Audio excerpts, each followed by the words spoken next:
नमस्कार। आज हम प्राचीन इतिहास की एक बेहद दिलचस्प और छोटी सी किताब बुक ऑफ हैगाई पर चर्चा करेंगे। सोचिए, कैसे एक बेहद छोटे से टेक्स्ट ने लगातार 16 सालों की उदासीनता और ठहराव के बाद एक पूरे समुदाय को वापस आगे बढ़ने के लिए झंझोड़ कर रख दिया। ये कहानी सदियों पुरानी जरूर है, पर आज के वक्त में भी हमारी प्राथमिकताओं पर एक बहुत गहरा सवाल खड़ी करती है। तो चलिए शुरू करते हैं। करीब 520 बीसी के दौर में चलते हैं। बेबीलोन के निर्वासन से लौटे लोगों के सामने एक अजीब सी स्थिति थी। एक तरफ थे उनके अपने आलीशान लकड़ी की निकासी वाले पैनल्ड हाउसेज, जिन पर उन्होंने अपना सारा पैसा और वक्त लगा दिया था, और दूसरी तरफ उनके समाज की सबसे बड़ी जिम्मेदारी, उनका पवित्र मंदिर, जो पूरी तरह से एक खंडहर बन चुका था।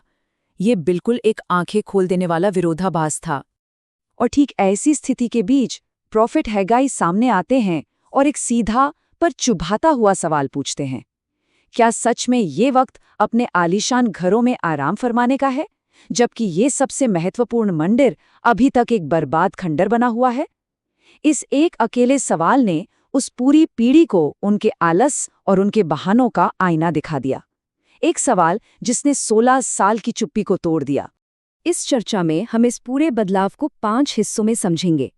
पहले 16 साल की खामोशी, फिर एक जोरदार वेकअप कॉल, संदेह के बीच निर्माण का काम, सिग्नेट रिंग का वादा, और आखिर में प्राथमिकताएं और भविष्य की महिमा। तो चलिए एक एक करके इन पर बात करते हैं। शुरुआत करते हैं इस कहानी के पहले हिस्से से, जहां लगातार 16 सालों तक सिर्फ खामोशी और ठहराव था।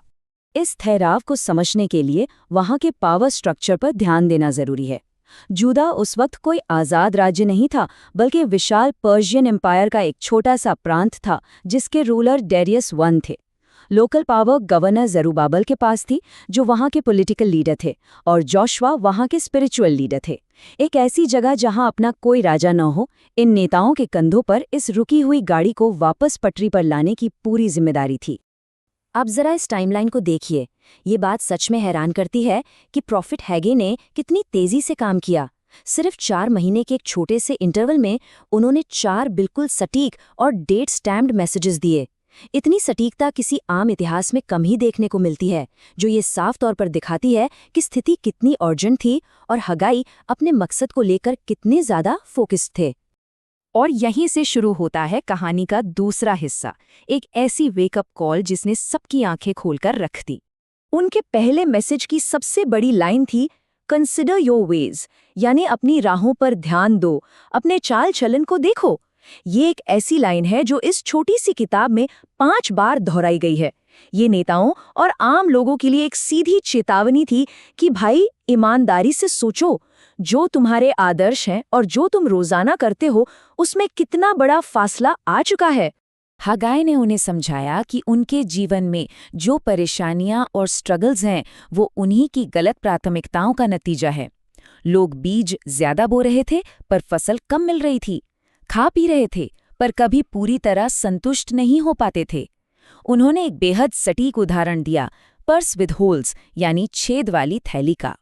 जब हमारी एनर्जी और पैसे सिर्फ अपने स्वार्थ में लगते हैं, तो अंदर से जीवन बिल्कुल उस छेद वाली थैली की तरह खोखला और बेकार महसूस होने लगता है। लेकिन इस चेतावनी का असर वाकई में कमाल का हुआ। जरा इस नंबर पर ध्यान दीजिए, 23।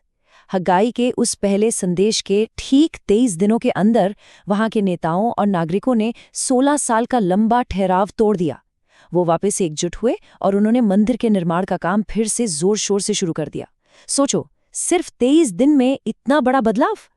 अब आते हैं तीसरे पड़ाव पर, एक ऐसी स्थिति जहां काम शुरू तो हो गया, पर संदेह और भावनात्मक गिरावट ने लोगों को घेर लिया।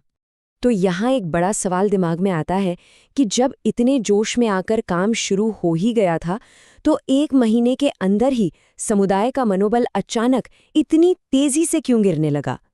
इसका सबसे बड़ा कारण थी उनकी टूटी हुई उम्मीदें और अपने काम की पुराने वक्त से तुलना करने का भारी बोझ, जिसने उनके आत्मविश्वास को पूरी तरह तोड़ दिया। असल में बात ये थी कि वहाँ की पुरानी पीढ़ी ने पिछले यानी सोलोमन के बनाए गए विशाल और महिमामय मंदिर को देखा हुआ था, और अब उनके नए मंदिर का जो थोड़ा बहुत ढांचा वो इतनी मेहनत के बाद खड़ा कर पा रहे थे, वो उस पुरानी याद के सामने बेहद छोटा और मामूली लग रहा था। इस कंपैरिजन ने उन्हें बुरी तरह निराश कर दिया। इस भारी निराशा के माहौल में ईश्वर का जवाब हग्गाई के माध्यम से आता है। इस आने वाले घर की महिमा पिछले घर की महिमा से कहीं ज्यादा होगी। उन्हें ये समझाया गया कि किसी भी चीज की असली अहमियत उसके विशाल आकार या परफेक्ट डिजाइन से नहीं होती, बल्कि उसमें मौजूद ईश्वरीय उपस्थिति और एक महान उद्देश्य से होती है। इसे और गहराई से समझाने के लिए एक बेहद शानदार पौराणिक उदाहरण दिया गया। ये बताया गया कि अशुद्धता यानी गंदगी किसी भी चीज को छूने से तेजी से फैलती है, पर पवित्रता ऐसे आसानी से ट्रांसफर नहीं होती। इसका गहरा अर्थ ये था कि सिर्फ एक पवित्र इमारत को बनाने का काम शुरू कर देने से एक उदासीन और भटका हुआ दिल अपने आप पवित्र नहीं हो जाता।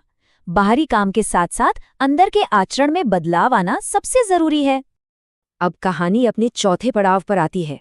यहाँ बात होती है एक बहुत ही खास अंगूठी यानी सिग्नेट रिंग के, वादे और भविष्य की आशा की। 18 दिसंबर के उस आखिरी संदेश में ईश्वर जेरुब्बेल से वादा करते हैं कि वो उसे अपनी सिग्नेट रिंग यानी मोहर वाली अंगूठी बनाएंगे। प्राचीन समय में ये अंगूठी किसी छोटी मोटी चीज का नाम नहीं था। ये सीधे तौर पर राजा के अधिकार, प्रभु सत्ता और किसी पक्के वादे का प्रतीक होती थी। ये दर्जा जेरुब्बेल के लिए ईश्वरीय समर्थन का सबसे बड़ा प्रमाण था। अगर हम उस समय के विशाल पर्शियन एम्पायर को देखें तो उसके आगे जुड़ा सिर्फ एक मामूली सा प्रांत था, लेकिन यहाँ आकाश और पृथ्वी को हिला देने का और जेरुब्बाबेल को एक खास राजवंशी दर्जा देने का जो वादा किया गया, वो उन सब के दृष्टिकोण से कहीं बड़ा था। ये दरअसल भविष्य के एक ऐसे अनंत और अटूट मिसायनिक किंगडम की तरफ इशारा था जो दुनिया की सभी छोटी बड़ी ताकतों को पीछे छोड़ देने वाला था। और आखिर में 5वां पड़ाव, प्राथमिकताएं और भविष्य की स्थायी महिमा। ऐतिहासिक तौर पर 516 बीसी में उस मंदिर का निर्माण पूरा हो गया था। ये पूरी घटना आज किसी भी ठहराव से उभरकर आगे बढ़ने के लिए एक क्लियर ब्लूप्रिंट पेश करती है। पहला कदम, अपनी प्राथमिकताओं की ईमानदारी से जांच करना। दूसरा कदम, बिना डरे अगला ठीक कदम उठाना। और तीसरा, नतीजे के परफेक्ट होने की चिंता किए बिना उस कार्य के उद्देश्य और सच्चाई पर भरोसा रखना। तो इस चर्चा को खत्म करते हुए एक आखिरी सवाल घूमकर हम सबके सामने आता है। आखिर क्या होता है जब एक पूरा समाज अपने सबसे ऊंचे और महान उद्देश्यों को भुलाकर महज दिखावे वाले लेकिन अंदर से खोखले पैनल्ड हाउसेज में सुकून ढूंढने लगता है? हग्गाई की सदियों पुरानी ये सीख आज भी हमें खुद के अंदर झांकने पर मजबूर करती है। सोचिए, कहीं हम भी अपना कीमती समय और ऊर्जा किसी ऐसी छेद वाली थैली में तो नहीं डाल रहे हैं जिसका कोई अंत नहीं। ये एक ऐसी डीप सीख है जो हमेशा प्रभावी रहेगी। साथ बने रहने के लिए बहुत बहुत धन्यवाद।